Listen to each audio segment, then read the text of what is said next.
All right, good evening, everyone. Welcome to this estate planning webinar. Just a few ground rules as we let a few people get listed on here. How's everybody doing? Hope you're doing well. You can introduce yourself by clicking the chat button to the right and just say hi. Let me know who's on here. That would be great. We're going to take about a few minutes, let a few more people join. We have got a few people joining us today, so we'll give them a few minutes and we'll get started. Just a couple of housekeeping notes. Basically, if you have to ask a question or make a comment, please add it in the chat box. It's completely anonymous. No one else will be able to see your name, but we'll be able to see any questions or comments that you may have made. Okay?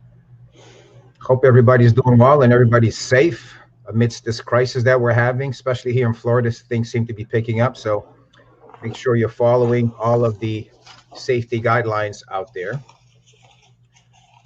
First question, can you hear me okay? If you can click yes or no on the right poll box. All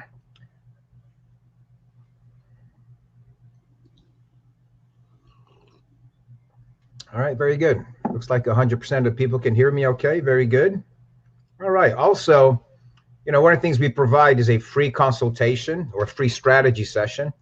And at the end of our webinar today, by clicking on the schedule, you have an ability to do that as well. So I want to thank you for joining us today. I think we have a few more people we're expecting, but we can get started here. They can join us when we do it. So I'm going to need your attention for about 60 minutes today. And as I mentioned, if you have questions, submit them in the chat box. It's completely anonymous. No one will be able to see your information, but we'll be able to get back to you with any questions or any comments that you've made. I want to welcome you today. This is a valuable seminar we've been putting together in this area. We've helped a lot of families, and I hope you get some benefit out of it today as well. I'd like to start with a quote by Benjamin Franklin. He says, "An investment in knowledge pays the best interest." I mean, for me, that's been my change in my life, in my career. Basically, education is what's done it for me. So what I'm doing now is be able to provide the same level of education to retirees out there so they can make the best decisions to improve their life situation. So this is completely an educational session. So if you haven't done so already, please grab a piece of paper and a pen so you can take some notes. We're going to be talking about quite a few things today. So if you have the ability to, any questions you may have, notes you want to take, you can put them on this piece of paper and we can address them for you at the end. I want to emphasize that there's no products being sold today. There's nothing that we're going to ask you to pay for anything today. So you can put your beautiful pocketbook away and the wallets away for gentlemen out there. This is a two-part series. So this is typically the presentation style. We normally do this in front of a crowd of 30, 40, 50 people at a variety of educational centers here in Florida. However, with the COVID crisis, we've basically taken that same presentation and modified it to do a webinar. So I hope to keep your attention for the next 60 minutes. I think you're going to get some good value out of it.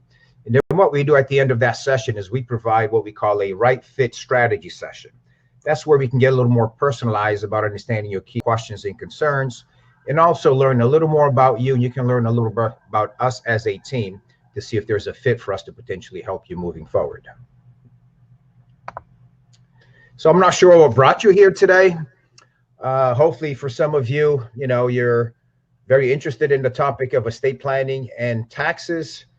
But for some people, they may be bored out there, under lockdown, and I want to welcome you too as well. And if you happen to be under lockdown, like this little kid over here, hopefully we can get your attention by talking about death and taxes for the next hour. Or if you're bored and you just finished watching all of Netflix and you got nothing else to do today, I want to welcome you too. So I want to thank you for attending today. The first question I have for you, and you can answer this on the chat box to the right, is what made you invest the time to attend this webinar today? You can answer A, B, C, or D. A is I'm concerned about the economic crisis and the impact of my retirement. B is I'm interested in learning about the benefits of Florida residency and moving my monies to Florida. C is estate planning and proactive tax planning. And D is understanding issues and opportunities surrounding IRAs, 401ks, 403bs, and Roth IRAs. And if there's something else not listed here, you can add that to the chat box to the right as well. So I'll give you 30 seconds to get your pick selected. All right, so right now it's concerned about my economic crisis, about 25%. Estate planning is 40, and benefits of Florida residency about 33. All right, and 4K. All right, seems like we have a little bit of interest in all these areas. So that's good because we're going to touch base on a lot of these areas. But the primary focus today is focusing on estate planning and proactive tax managers. So thank you for providing those answers.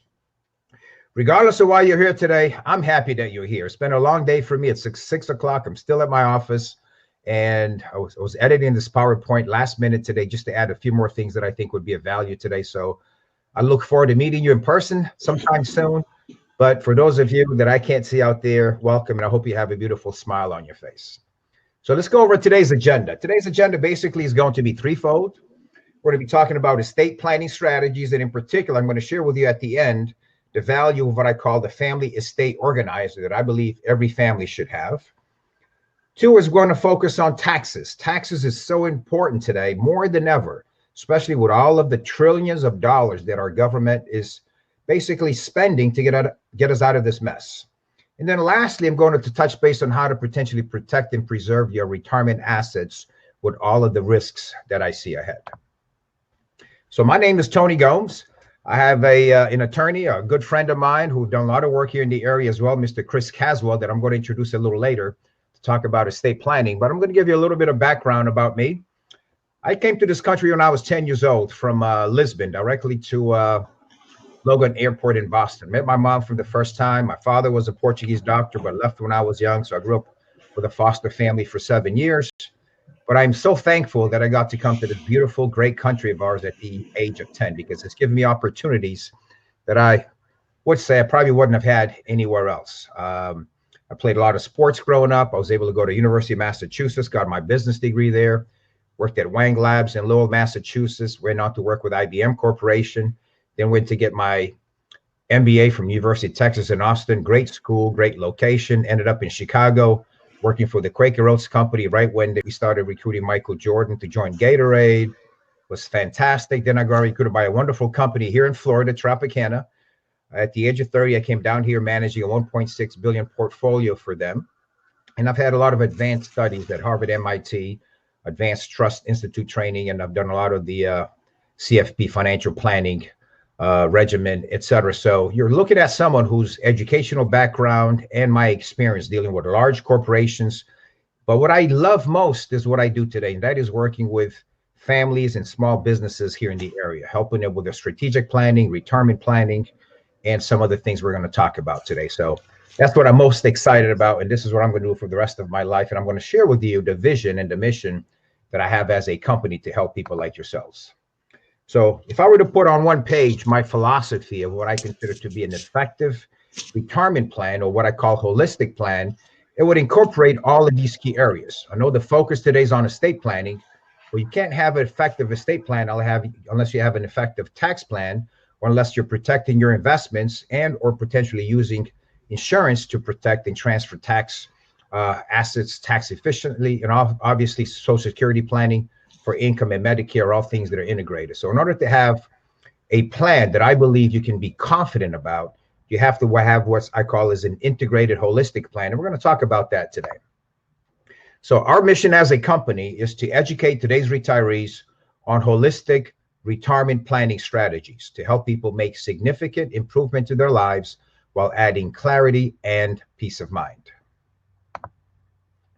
Our promise: everyone that I recruit into my company, I want to make sure that they can live up to these standards. And that is to always put the client's best interest first, to provide fact-based and unbiased retirement education, to do it with honesty and sincerity, and to provide service with love and kindness, and have fun doing it.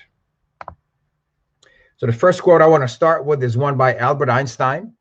He said, "Insanity is doing the same thing over and over again and expecting different results." I mean, in my own experience, in my own life, I've gone through phases, whether it was a corporate world or in my business currently or playing sports and things that you go, okay, if I keep on doing things the same way over and over again, and I'm not getting a different result, maybe I need to change or learn something new. So I like to start with this quote because it's very important in life in putting things into perspective of how we may be able to make a shift to improve our life situation. What I like to do is start with the big picture. Okay, so here what you have is basically what I call a roadmap, or retirement roadmap, if you will. Now, depending on where you are, okay, now you could be someone who's 5 years away from retirement, 10 years away from retirement, or someone who's already retired, or 10, 15 years well into your retirement.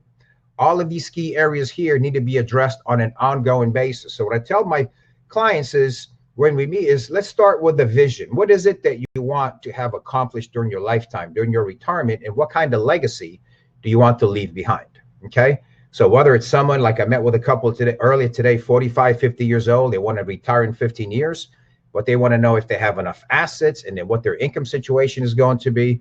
So we help plan all of that out for you. Or somebody who's 75 who just became a client is concerned about preserving their assets and getting their estate affairs in order. So we help people, pre-retirees to existing retirees. And I have clients that are 95, 98 years old who've been with me over 20 years now that we look out after. So today's focus is going to be on estate planning. And I'm going to show you a picture here. Everyone's probably familiar with this. Prince. I've tried to imitate Prince several times, but I think I'm a little too big to fit into some of those costumes. But we all know that Prince passed away unexpectedly a few years back.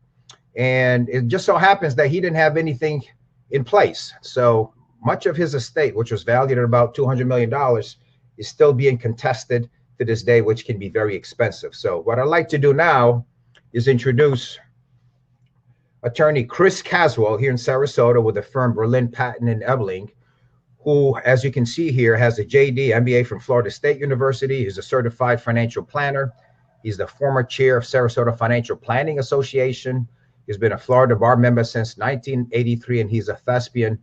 And more than that, he's also an actor who does a lot of the plays here locally in Sarasota. So please welcome Mr. Chris Caswell as he's going to take you through the estate planning portion of this presentation. Okay, well, thanks, Tony. Hopefully my audio is working. We were having a little bit of a challenge on that earlier. And if not, I'm sure I'll get a text telling me that I'm not saying anything. But two other things I want to mention about my background.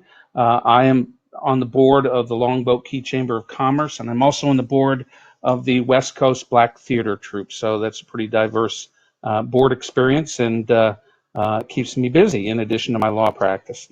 Okay, so the question is, what is an estate? And that certainly is an estate there, one that probably needs a lot of protection. But that's not just the only part of people's estate. We're going to talk about the estate in a much broader term. And the definition is all the assets and wealth that you have accumulated during your lifetime. And so I would add to what we would normally think of our estate. You see a piggy bank and a sailboat and a vacation something and a pirate's chest of gold on the screen. But don't forget your legacy. Your legacy is going to be a part of your estate that you may want to pass on. And that's one of the things that we can help with both financial legacy as well as your wisdom and your knowledge that you want to pass on. So don't forget that as part of your estate. Sometimes that's a pretty valuable component. So when we talk about estate planning, what goes into the planning part of that? Why should we be concerned about planning for our estate? Well, we have a definition of estate planning, and it is leaving what you want, when you want, to whom you want, and in the manner that you want, as tax efficiently as possible. And I'll add another one there, at the lowest controlled cost that might be possible, because there are different ways to leave your estate, and some of them are quick, some of them are long. We're going to touch on a couple of those different methods. But one of the things that we like to say to people is that everybody has 3 estate plans. The one you have the one that you think you have, and the one that you should have. And so we're going to develop that thought a little bit more. One thing that's also apparent is that during your lifetime, you need to have certain documentation and controls to help you get through health decisions, to help you get through business and financial decisions. Estate planning really just doesn't come into existence at your death. It has an effect on your life, and a lot of the documents that you would be signing as part of your estate planning package would include the uh, um, documents that affect you during your lifetime as well. So there are several different things that give you your estate plan. There are statutes. There are things that I call do-it-yourself planning, which isn't really doing it yourself. It's just things that you can do without having an attorney draft documents. And we'll touch on that a little bit later. But for my part of this presentation, I want to give you an idea of what goes into an estate planning package. And an estate planning package usually consists of most of these documents in various forms. Some attorneys will combine a couple of these into one document. Some of them will be separated out. The top one we'll talk about in just a minute, the will and or the living trust. Then there's durable power of attorney. There's a healthcare power of attorney, and in Florida it sometimes goes by the name of designation of healthcare surrogate.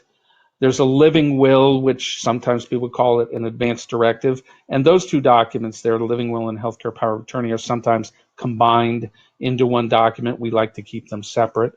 A little bit of the do-it-yourself type of planning that I talked about is here. We'll talk about it a little bit later, but you have beneficiary designations on life insurance and retirement plans.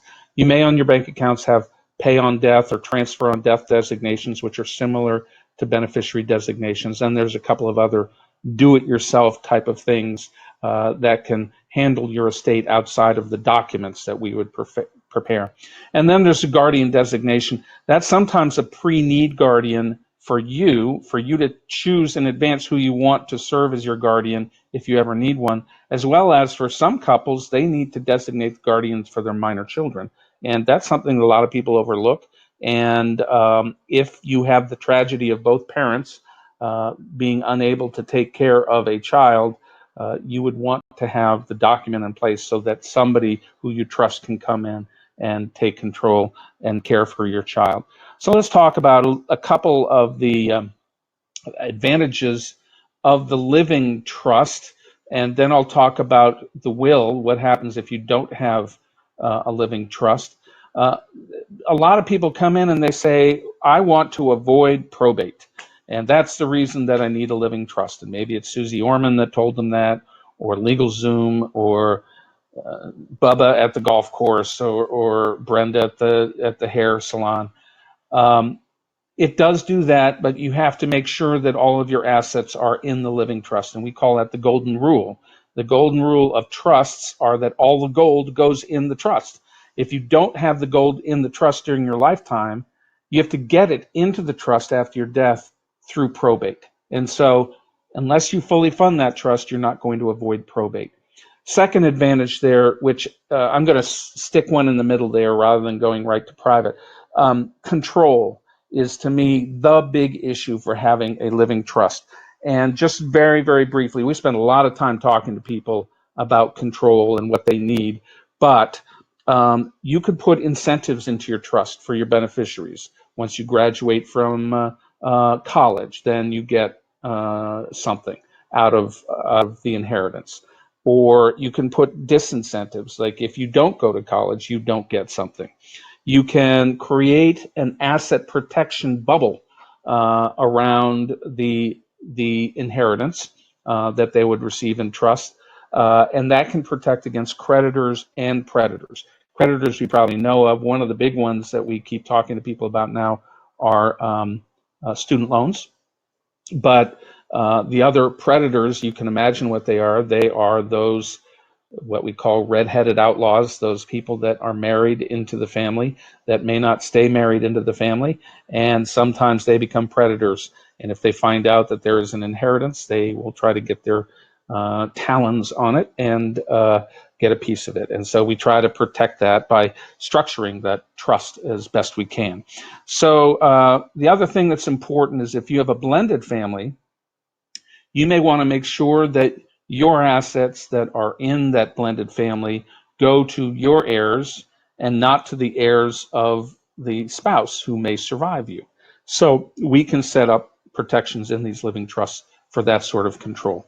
Now, privacy, the reason that's important is a living trust is privately administered, whereas a will is more of a public document. And let me just briefly talk about the will. It is a roadmap for the executor or the personal representative that's named in the will to guide the estate through the administration in court. That's called probate. And it has to follow certain rules, and you have to make sure that you do all the right thing and give people all the right notice. And so a lot of people get to know about what's going on in your estate. If you don't want that to be as public as that, then you might want to consider having a living trust to provide more privacy. Also, if somebody wants to contest or argue with a living trust, they'd have to sue the trustee, which means they have to hire an attorney, pay a large retainer, and I call that an expensive ticket to the dance. With probate, all they have to do is handwrite a notice that gets filed in the probate file. They don't need an attorney. They're just making a claim, and it's a free ticket to the dance. So sometimes people really want to make it a little bit more expensive if people are going to fight. And last thing on this list is incapacity management. Usually when your assets are in a living trust, if you become incapacitated, you don't necessarily have to be declared incompetent by a court. It can be a trigger that a doctor's letter, and then your successor trustee will step into your shoes. And so it's a better way of dealing with your incapacity, and one that a lot of people find a little bit more humane. Next document, durable power of attorney. You're naming somebody to be able to make financial decisions for you and sign your name to documents. I'm not going to go into it in too much detail. Just know that in Florida, there are certain powers that the state of Florida has decided are so significant, they call them superpowers, that you have to initial every single one of them. So it gets to be a little tedious to sign these things, but you can pick and choose how broad of a power you want to give to the designated agent. And we spend a lot of time with clients on that as well. So the living will and the healthcare power of attorney, you probably are very familiar with this. Healthcare power of attorney, you're designating somebody to make healthcare decisions when you are not able to make those decisions. Living will is what we call the end of life decisions. And we like to keep these as separate documents because we want you to state your intentions and not leave it to somebody else to decide what your intentions are. So your living will basically say if you're in a permanent vegetative state, no brain activity, or a terminal or end-stage condition, which to me means a hospice type situation, you don't want to be connected to a machine that will extend your life artificially. You only want to be given medicine to keep you comfortable for your passing days. So some people are a little bit reluctant to sign it, but for the most part, people are signing that. Beneficiary designations, that's something you would probably raise with Troy and his team, as it depends on the assets that you have, and they can walk you through it. Just know that if you're going to pass your assets in that do-it-yourself manner in the beneficiary designation, you really need to make sure that it's coordinated with your trust and your will, so there aren't discrepancies between how people are going to inherit. And we find a lot of that.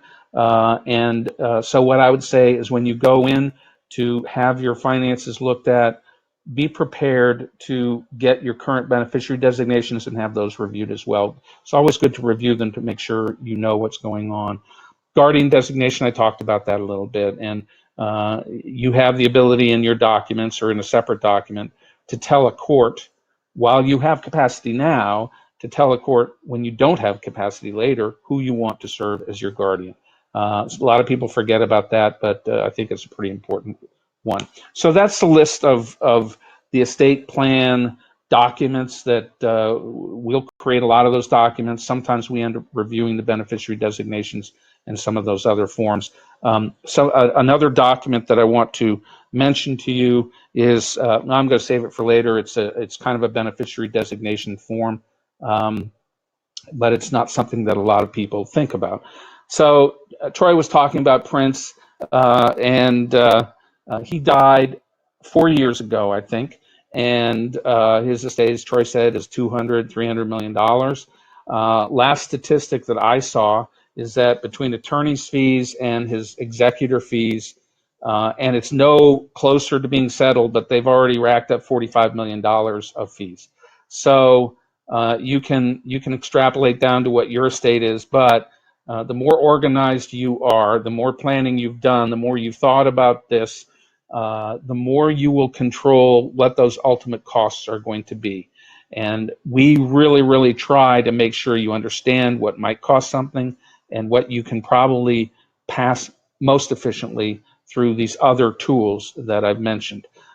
It's really something that requires you to take affirmative steps. It just doesn't happen organically, and you need to do that planning. Okay, so we're going to touch base. I'm going to remind you a little bit about this do-it-yourself and how property passes at death. Again, probate is the big bugaboo. People want to avoid it because it can take a while. It can be expensive. It is a court process, and it has rules and steps, and you have to go through each one of those steps. There's very few ways to short-circuit it, to make it quicker, and the fees are going to be more than what you would expect. You should expect that it's, for attorney's fees only, it's about 3% of the probate assets is what the state regards as a reasonable fee.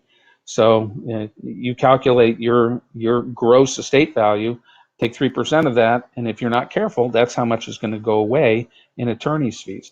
And that really shows the value of some of these do-it-yourself mechanisms, the pay on death and transfer on death. Those are beneficiary designations you put on your bank accounts and your investment accounts, designating a beneficiary. Definitely something you should talk to your financial planner about.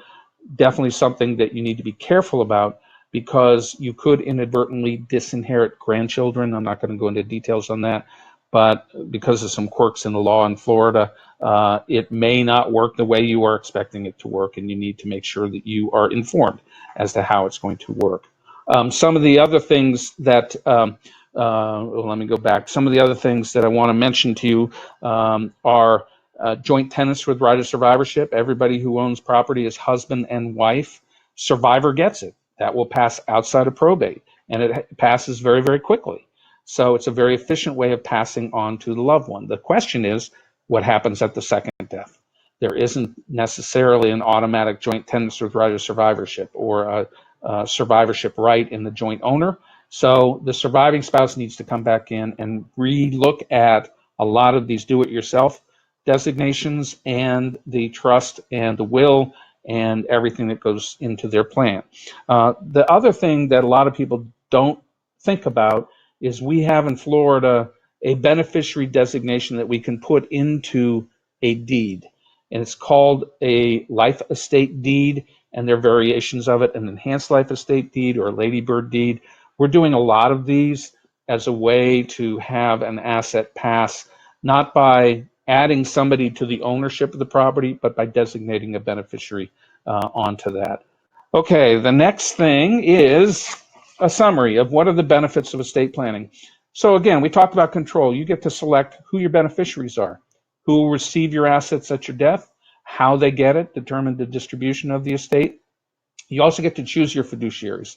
So your fiduciaries are your personal representative or executor on your will, your successor trustees in your trust, your agents under power of attorney and healthcare power of attorney.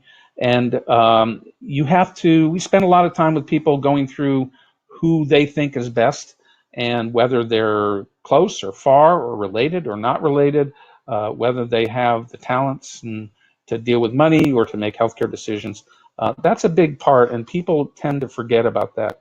We also in Florida get a lot of people who come down here and just don't have anybody. So we have to counsel them about institutional trustees and maybe private fiduciaries that may be able to work with them. Reducing settlement costs, probate, I talked about those fees. Trusts are about half the cost usually of a probate estate, so that's another advantage of a trust. Guardians, we talked about that for yourself and for your minor children.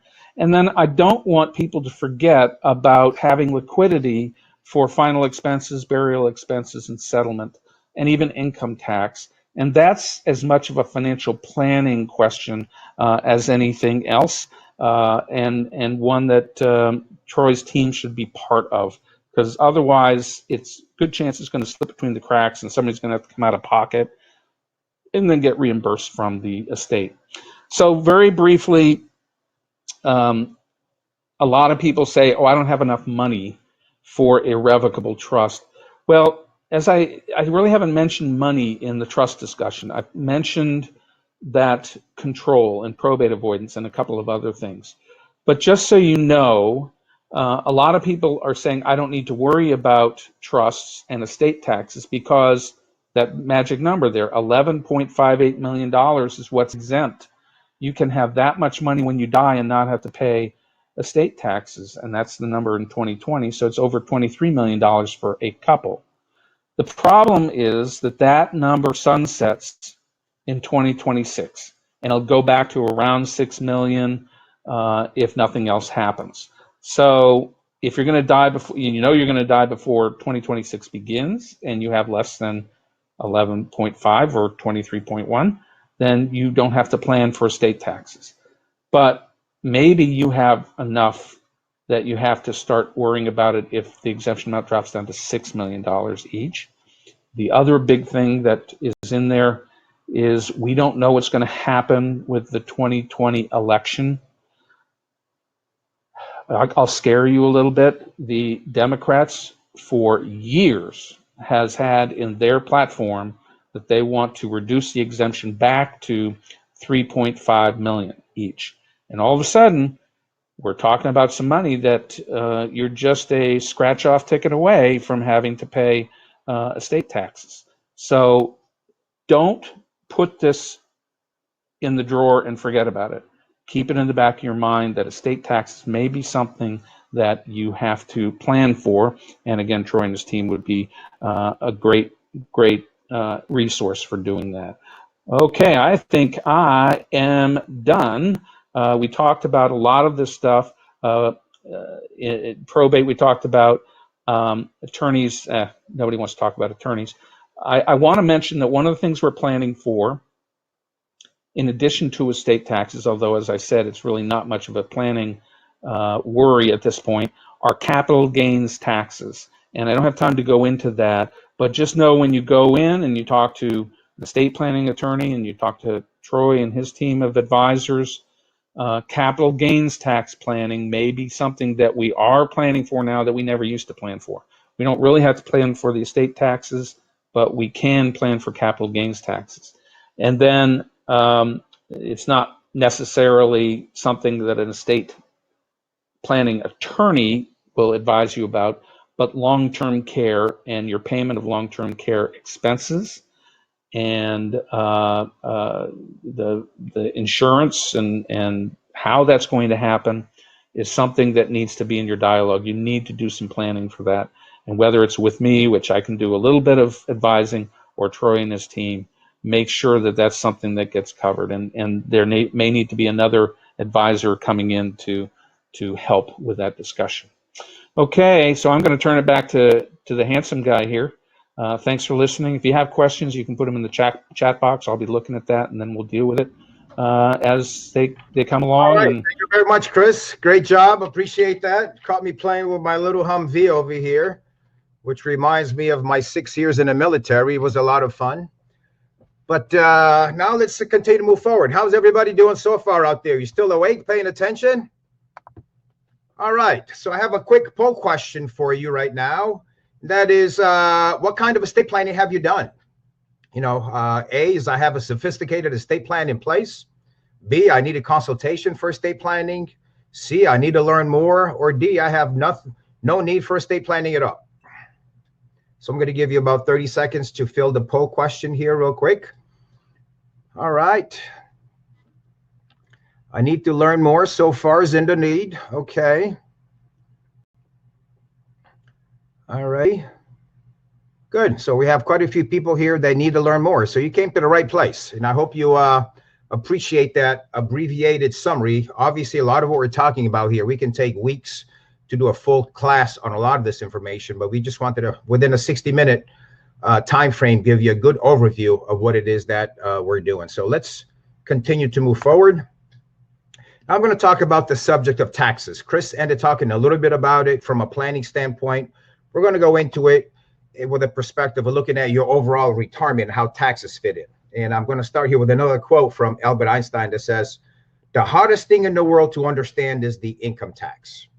Now, mind you, that's one of the smartest human beings that ever lived. And he said the hardest thing for him to understand was the income tax. And things haven't changed much. Okay. So here in the US, we had our first income tax back in the early 1900s. And I believe it was something like 9%. And then we had to go as high, as 70, 90% when Reagan was first acting. He said he would only do 2 movies because at that time, anything above $200,000, they were charging 90% tax on anything above it, and California state would take the rest of it. So he said, might as well only do 2 movies. And at that time, they were paying him $100,000 for each movie. But what I have in front of you now is basically, it's called the U.S. debt clock. And basically, you can find it at this website listed here, usdebtclock.org. And this basically is put out by the government, is designed to give citizens a peek under the hood of what's going on fiscally at the government level. Okay, so as you can see here, our national debt, and this is probably a couple of weeks old now from June 1st, is $25.7 trillion. And it's growing very fast when you go to this website. And if you look at our federal budget deficit right now, it's a little over $1 trillion. Okay. So we spent quite a bit of money to get out of this mess. More than likely, we're going to continue to spend more as we move forward. Now, back in 2011, this gentleman here by the name of David M. Walker, who was the USA Comptroller, basically the CPA for the United States of America, went on national public radio to warn the citizens. He said, based on current fiscal path, future tax rates will have to double or our country could go bankrupt. Okay. Now, mind you, that was 2011. Back then, we're probably at around $10 trillion. So things have gotten a lot worse. And if you look down at the bottom over here, and you take a look at basically just 2 things, Social Security and Medicare, those are things that we promise our citizens. But if you were to take 70 years of that promise and take it into today's dollar terms, the unfunded liabilities is $147 trillion. Okay. I know these days we're talking about trillions like it's nothing. Okay. But if you were to take $1 trillion bills and stack it from here to the moon, basically it would be twice there and back. Okay. So when you're talking about $147 trillion, that's multiple roads to the moon and back. So we're talking about a lot of money here. Okay. And when we're talking about a lot of this money they're being spent, guess what? Someone's going to be on the hook to pay this back at some point. And guess who that is? It's the taxpayers. It's the businesses that are going to have to pay this back. Okay. So when you take a look at what the government has already started doing, which most people don't understand, is they have ways of implementing what I call a stealth tax without making a big deal about it. But for example, the Secure Act. Okay. I'm not sure how many of you are familiar with the Secure Act, but it became effective January 1st of this year. It was signed by the president on December 26th, right after the holiday, Christmas holiday, and it became basically law effective 2020. What this says is basically it impacts your estate planning significantly, especially for people who have a large IRA, 401k, 403b, etc. Because prior to this, we had what was called a stretch. So if you left an IRA to your children, they can continue to take it out tax deferred, only taking out what's called the minimum required distribution based on their ages. So if you have grandkids that are younger versus your children, they can potentially take that tax deferred benefit for the rest of their life. Well, guess what? The IRS said, no, this is going to provide maybe $20 billion of increased taxes. So we're going to make this effective today. Okay. The reason why I'm bringing this to your attention is because when we look at the tax liability that we have and we look at moving forward, guess where the government is going to look for taxes? Well, it's like they're going to go where the most money is. And guess where most of that money is today? It's in tax accounts. It's your IRA, it's your 403b. It's the lowest hanging fruit. To the government, basically, your IRA or 401k looks like a juicy steak. They're going to come after it. So you need to make sure you protect it and you have the right plan in place moving forward. So let's talk about some of the 401k IRA issues and opportunities. As you know, this year there's no RMD required. It's been waived as a result of this COVID crisis through what's called the CARES Act. And also contributions can still be made, but it's been delayed through July 15th. Okay. Roth conversion planning can also be made this year. Okay. And if you want to contribute to a Roth, you can also do that through July 15th. Some of the mistakes I find people making is they worked a lifetime at a company, they have the 401k. In many cases, it has limited options in terms of what you can do with it. So for example, right now, a good way to hedge your portfolio is to add a little gold and silver and some gold miners in there. Well, you can't do that in most 401ks because they don't have access to a gold-like investment. So the key is to look at a rollover opportunity, get it someplace where you have more options to protect and hedge yourself, okay? But also in doing that, there's an opportunity to what we call a IRA rollover to a Roth if you had any post-tax contribution. The only way you're going to find that out is by meeting with a professional who understands the nuances of doing this rollover to guide you in this process. However, with this Secure Act, Roth conversions is more important than ever, okay? I'm just going to summarize briefly the difference between an IRA and a Roth so you understand. So an IRA, when you worked, you had pre-tax dollars going in. It benefited you because your taxable income was less. However, that money grows tax deferred and every single penny comes out and it gets taxed.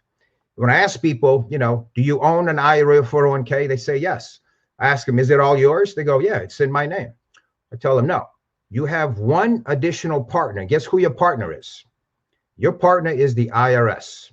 And guess who controls the consequences and taxes in that relationship? It's not you, it's the IRS, just like they did with the Secure Act.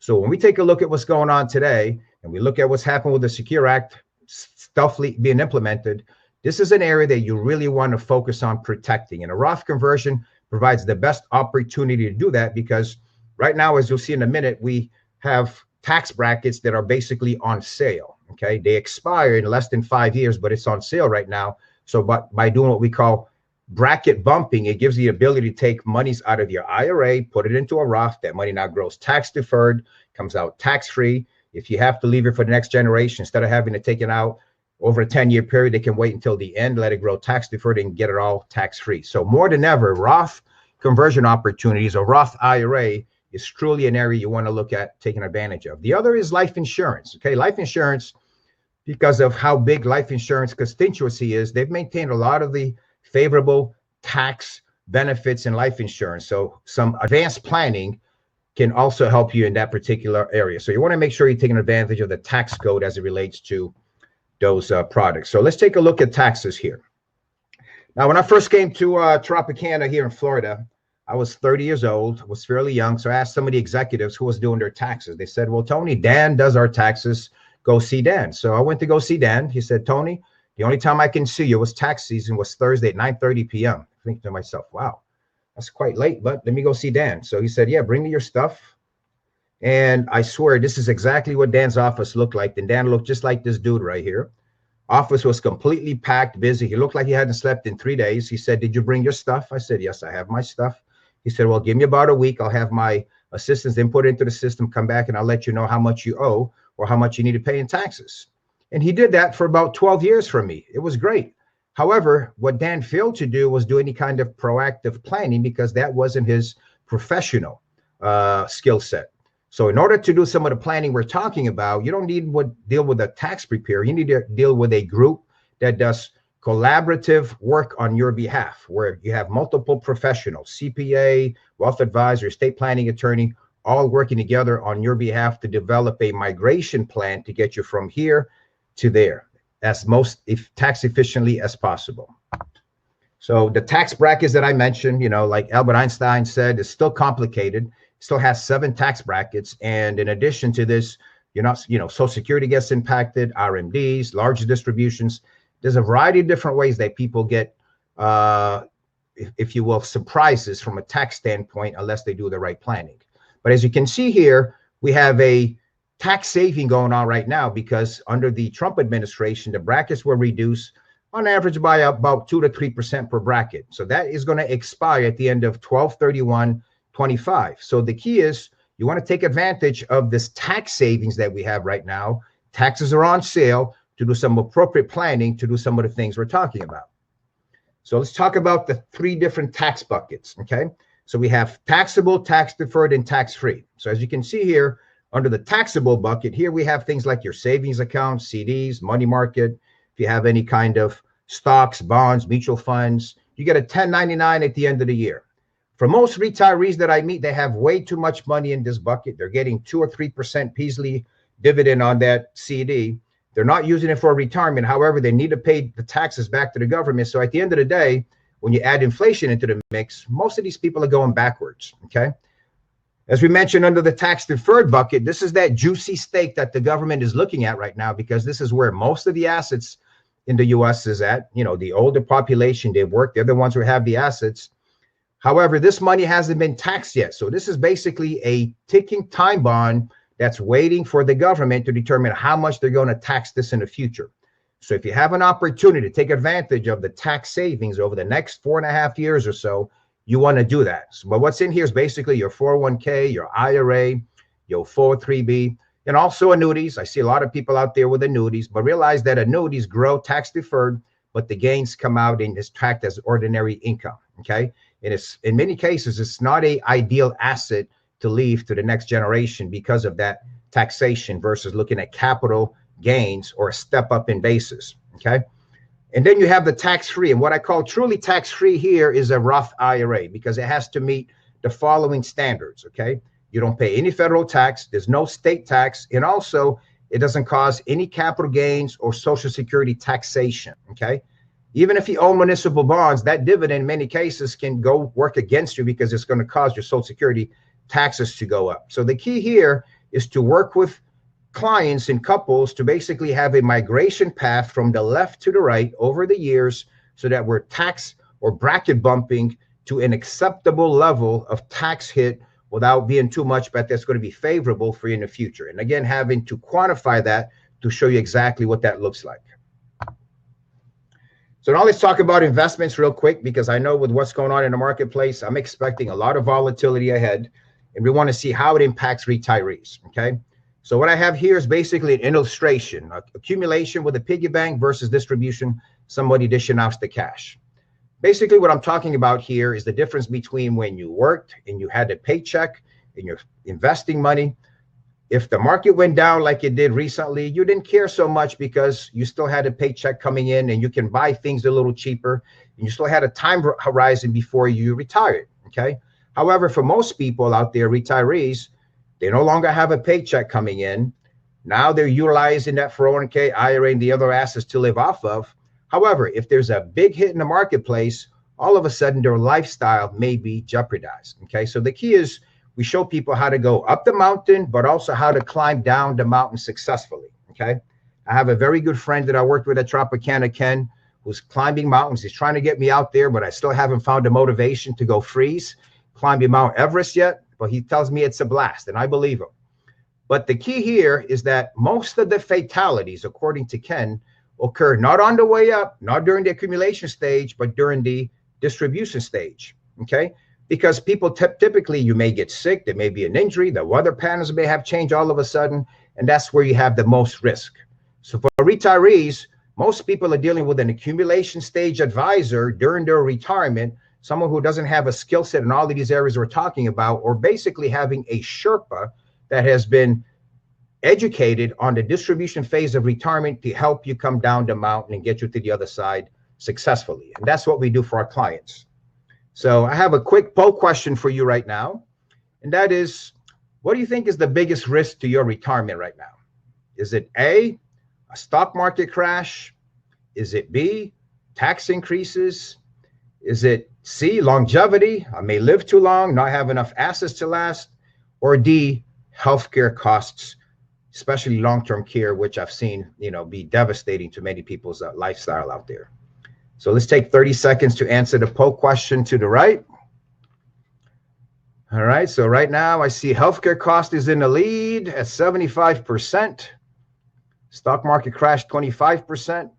Okay, so basically right now we're seeing most people, it's A and D, okay? And I must say that those are two areas that I find probably have the biggest risk. And these are two areas that if you work with the right person to help guide you, you can minimize a lot of this risk. And I'm going to share with you the process of how we help clients do this as we move forward. So thank you for answering these questions. I'm happy that you're awake out there. But what I have here basically is a stock market chart. Okay, basically we're going back to the year 2000 until early 2020 this year. We saw one of the longest bull markets in history. Okay, and the quote I have here is from George Santayana. He says, "Those who do not learn from history are doomed to repeat it." Okay, the reason why I mentioned this is because the sequence of return risk is one of the biggest risks that you want to manage as far as your retirement is concerned. But most people will not have a path or a strategy to help you how to do that. Okay, and then we get into what happened here earlier this year. In February and March of this year, we saw the stock market in less than a month and a half go down 35%. Okay, now we've seen a nice little rally since then, but I call this a bear market rally. Okay, because the economic fundamentals or the domino effect from what's already happened is yet to be felt. And as those news come in, the large bankruptcies, unemployment, we're going to see some issues moving forward. Okay, so what we saw here basically is the stock market in February, March of this year dropped twice the faster rate that it did in 1929 during that crash. And we all know how devastating that was. So the key is to take a look at where we are today. So the stock market went down, it's come back up again. Well, right now, according to the Warren Buffett indicator, which he takes a look at corporate equities over the GDP, he says right now we're approaching the same valuation as we were right here in the year 2000. If you remember, that was the year of irrational exuberance. People were piling into a lot of tech stocks because it was going 20, 30% and more money kept on coming in. I'm seeing the same thing happen today. I happen to mentor a lot of kids, especially at a local high school. When I start to see these kids asking me how they can start investing and buying Amazon, et cetera, I'm going, okay, this could be close to the end. So you want to start to take a look at how much risk you have in your portfolio and how to reduce that risk and take advantage of this nice little rally that we've had here. Now, just to put it in perspective, when I talk about the dominant effect, I just have the biggest thing here, which is unemployment, because our GDP basically is driven by consumers. 70% of the products that we buy and consume are from individuals like you and I. We go out, we spend, we go to a restaurant, we go on a trip, we go watch a ball game, we go to the rodeo. All of these things that basically have been shut down, is going to impact that quite a bit. But let's take a look at unemployment, where we are today versus some of the prior crises that we had. Okay, so starting on the left, 1929, the Great Depression, we saw unemployment reach 24.9%. Okay, and take a look at how long it took before the unemployment came down, and then notice the spike here, halfway in between. It basically took about 13 years until unemployment came down. Back then, they had what was called the New Deal, which after they put a lot of people to work, building roads, the Hoover Dam, etc., which was putting money in people's pockets, and they were spending because the economy was still open. Right now, we're hit with a double whammy. We're hit with a supply chain, but also a demand risk, which is going to take quite some time to work out of this. Okay, and then if you look at 1982 bear market, basically unemployment reached 10%. It took 9 years for it to work down, and most recently in 2007 and 08, it took 10 years for us to get to the lowest level of unemployment we saw recently. But when you look at that lowest level of unemployment we saw earlier, it's surprising that 50% of households out there had less than 3 months of cash to withstand any kind of, crisis. And when you look at small businesses, 65% of small businesses had less than a month and a half of cash to withstand any kind of crisis. So as you can see here, according to the James Bullard of the Federal Reserve Bank of St. Louis, he was expecting basically unemployment rate to potentially hit 33%. So this is an unknown in terms of how long it's going to take for this to happen. But we're already seeing companies beginning to furlough people by the thousands as this PPP paycheck program is beginning to wind down. So a key thing to remember here is that this is going to have consequences moving forward. So when I meet with people and I'm doing the seminar live, I tell people there are basically 6 questions that you need to have answered to your satisfaction to make sure you're minimizing the risk to your retirement. Okay, let's take a look at each of those 6 questions. First is the primary reason why you attended a webinar today is, have you properly addressed your legacy and estate planning goals to ensure that they will be implemented according to your goals. Remember what Chris talked about, having control. Again, you want to make sure that that's put in place. What are your goals? What are your retirement goals? Do you have a comprehensive written plan that gets updated on an annual basis because things are constantly changing? I meet with people, like I had daughter and son-in-law of one of my clients that actually became my mom and dad. I met them 20 years ago in this business. That's why I love this business. But they moved out here from California, and I asked them, do you have a written retirement plan? They said, yes, we have one. Our financial advisor did one for us 13 years ago. When I looked at it, I was like, oh my gosh, this thing is completely outdated. The assumptions they made in terms of a 12% average annual growth rate is completely, not what I call up to fiduciary standards.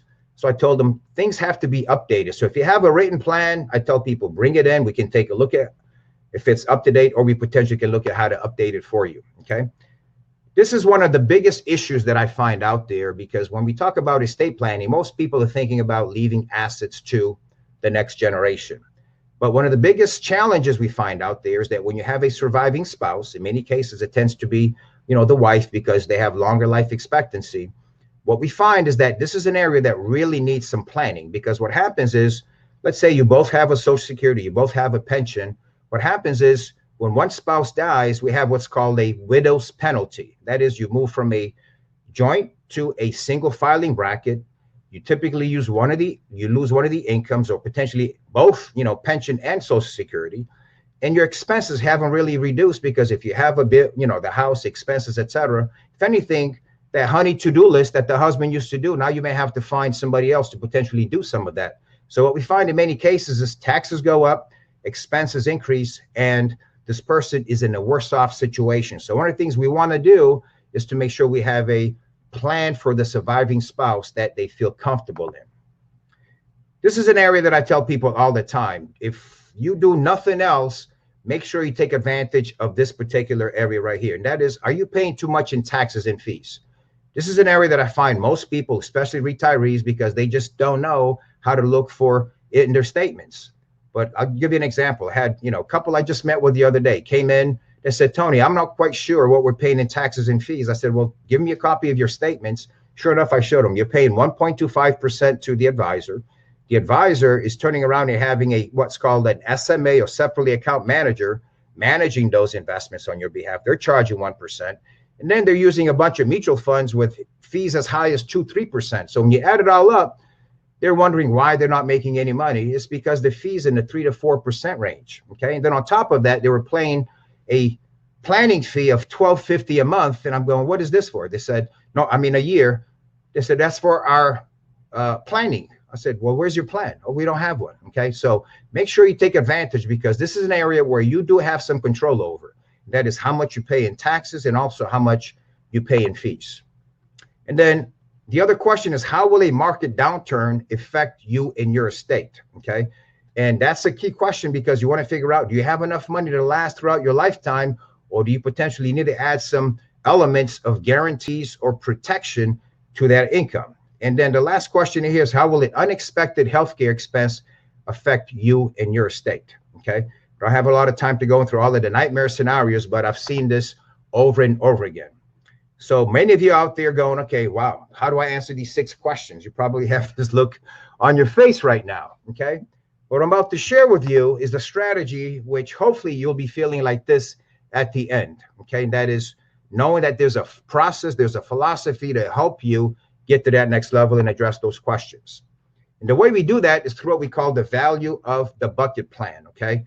This is a process that's been refined over time, and basically is what I call peace of mind planning. Okay, so let's look at the details of this right now.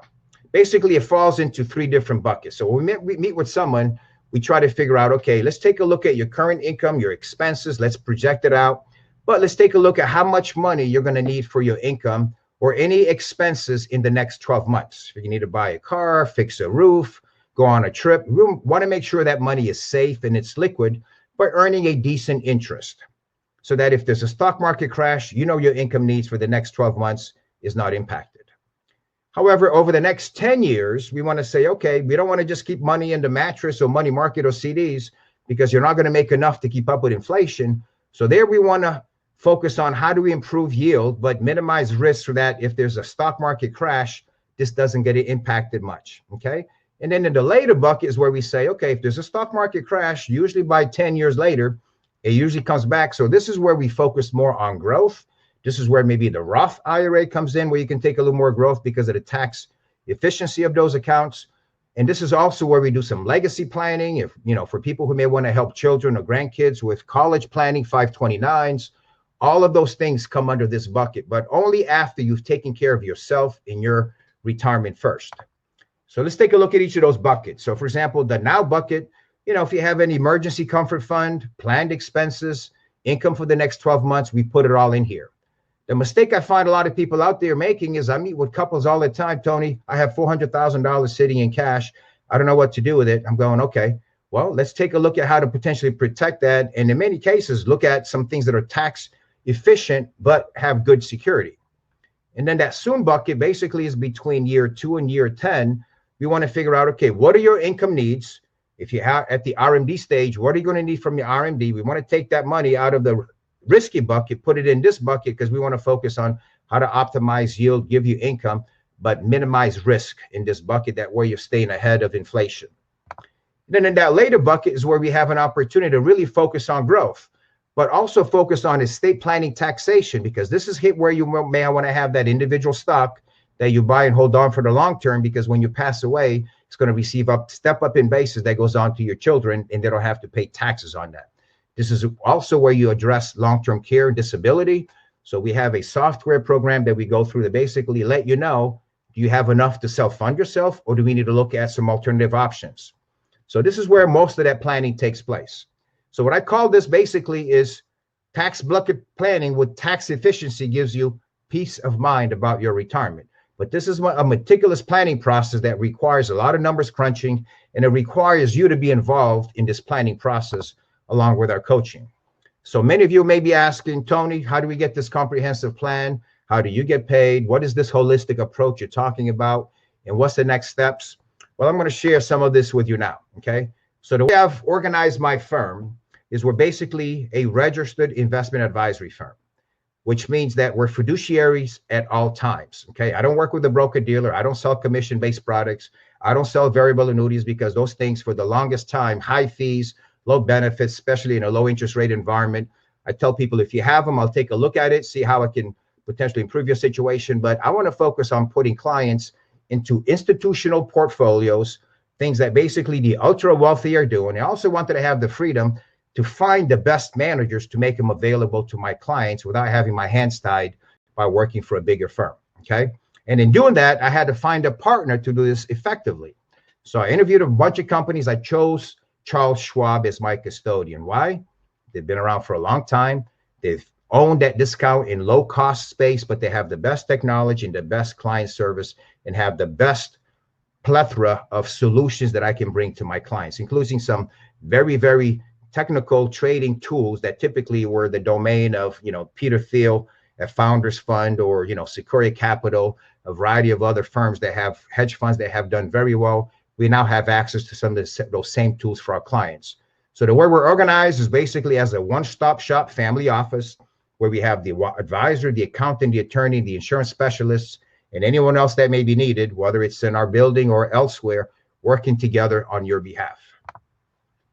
And for all of our clients, to give them peace of mind, and I tell people, if you don't have one of this, you're not working with a fiduciary, is we put our fiduciary oath in writing. That means we basically are putting your best interest first at all times.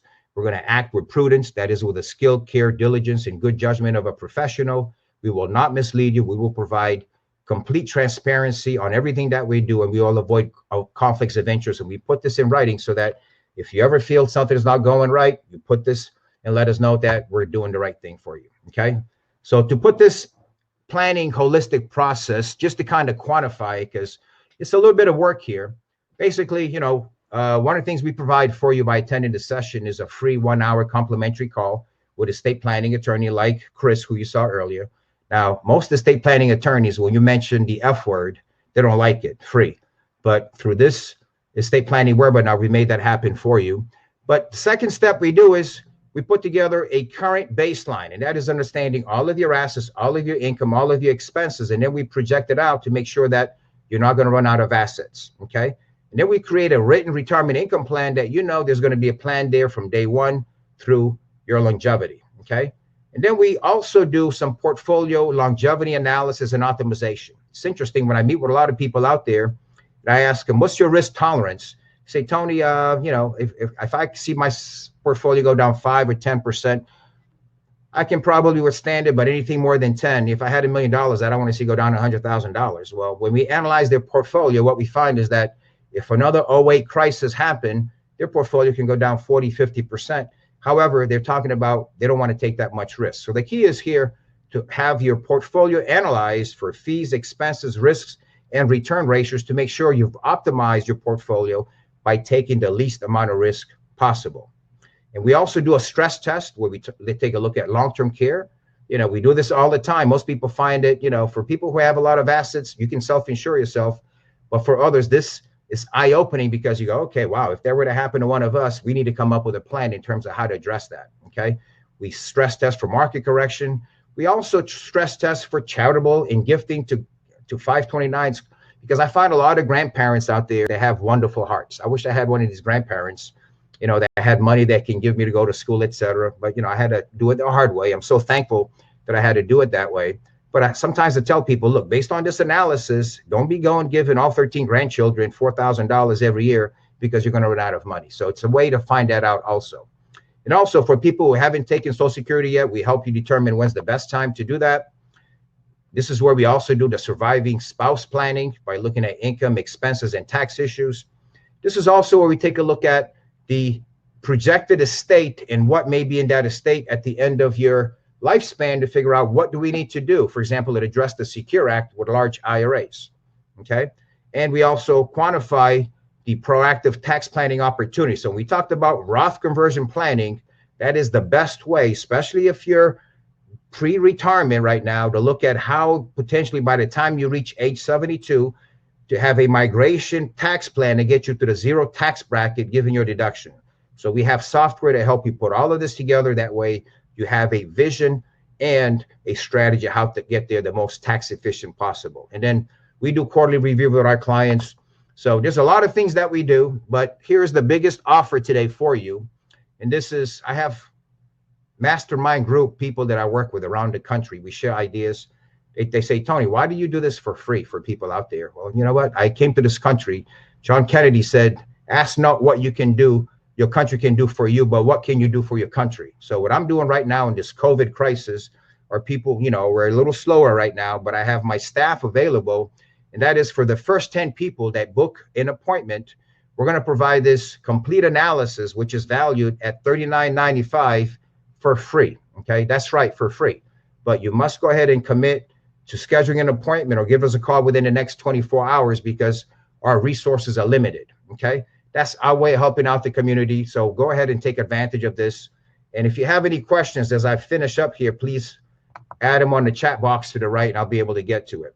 But also one of the things we do, we help you put together what's called a family estate organizer. Okay, I'm not sure how many of you out there has acted as an executor, but it could be very complex, could be a big challenge. So what we do is, in working with the attorney partners that we have, is we make sure that you have a family estate organizer. And if you want to look at what's in that organizer, basically by looking at the tabs to the left, you can see here everything: bank accounts, pre-tax investments, post-tax investments, your Roth IRA, 401k, your pension, your long-term care planning documents, any kind of life insurance that you have, your fixed expenses, final expenses, everything that will make it easy for that executor to make decisions on your behalf. You need to have that in here. Okay.